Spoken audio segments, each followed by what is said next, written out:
Hello everyone, my name is Benedict Altier and you're watching the China Business Show.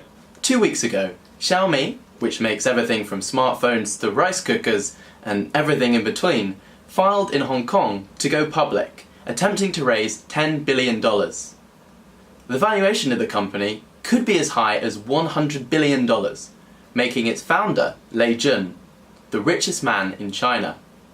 While many are skeptical that it can reach this huge valuation, especially since several years ago it was looking to be in dire straits due to manufacturing issues and strong competition in the Chinese market, it's likely it could still raise a substantial amount of money and achieve an impressive valuation. The 8-year-old company was founded by Lei Jun, who, unlike many of the 20-something-year-old founders of Silicon Valley's hottest startups, launched the company when he was over 40. Lei Jun's stake in the company is incredibly high, with some estimates putting it as high as 77.8%. This means he stands to make a fortune if the company does achieve its sky-high valuation.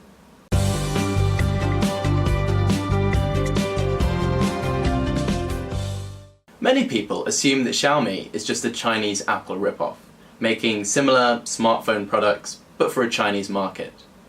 This, however, is not quite the whole picture, because Xiaomi does actually have a fairly interesting business model.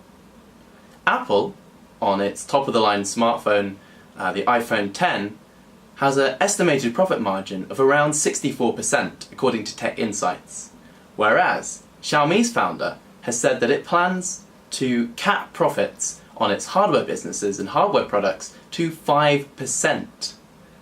Instead, the founder hopes that the money can be made from internet services, instead of making money off the physical products. This, of course, is a strategy that many of their investors are wary about, however could allow them to build products that are more affordable while providing many of the features of top-of-the-line Apple and Samsung products. This policy of trying to keep the cost of products low while monetizing other additional services also seems slightly reminiscent of that of Amazon's approach, which has kept the cost of its Kindle Fire tablets incredibly low while trying to monetize content. The question remains to be seen as if this strategy will work for either Amazon or Xiaomi into the future.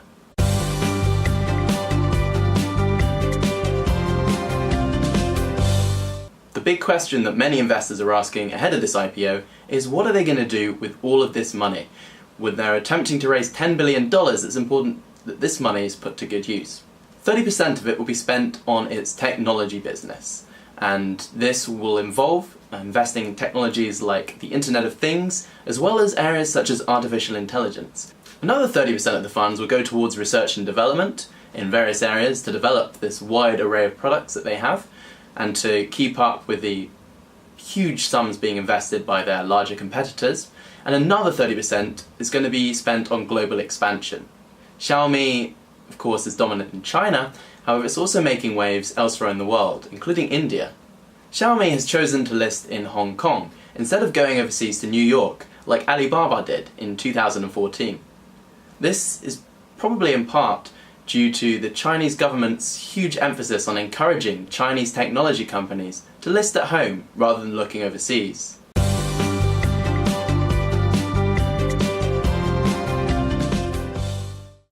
Xiaomi's flagship smartphone is the Mi Mix 2S, which costs approximately $518 US. This price tag puts it far below the flagship Apple iPhone X at $999, and also below the $840 that the Samsung Galaxy S9 Plus will cost you. With global smartphone sales declining, Xiaomi is pinning its hopes on developing a range of connected products for the home. In fact, the only Xiaomi product I currently own is this, a Xiaomi air purifier. The pollution in Beijing is absolutely appalling, and right now going outside is equivalent to smoking many tens of packets of cigarettes. So having one of these for the home is a great way to avoid pollution issues. And this smart air purifier is more than just a way of filtering out air. It can be managed from a smartphone app as part of the Xiaomi home range, and is all handy, smart, connected features that allow you to monitor the air pollution wherever you are in the world. It's hugely interesting to see more Chinese technology companies going public, allowing us to see under the hood of their financial performance and figures. It's also interesting to see the switch of these companies towards listing in Hong Kong instead of overseas. The question remains whether other big Chinese technology companies will make the same decision. Thank you for watching the China Business Show this week. Join me again next week where we talk about a different area in China business, and I look forward to seeing you then. Bye bye.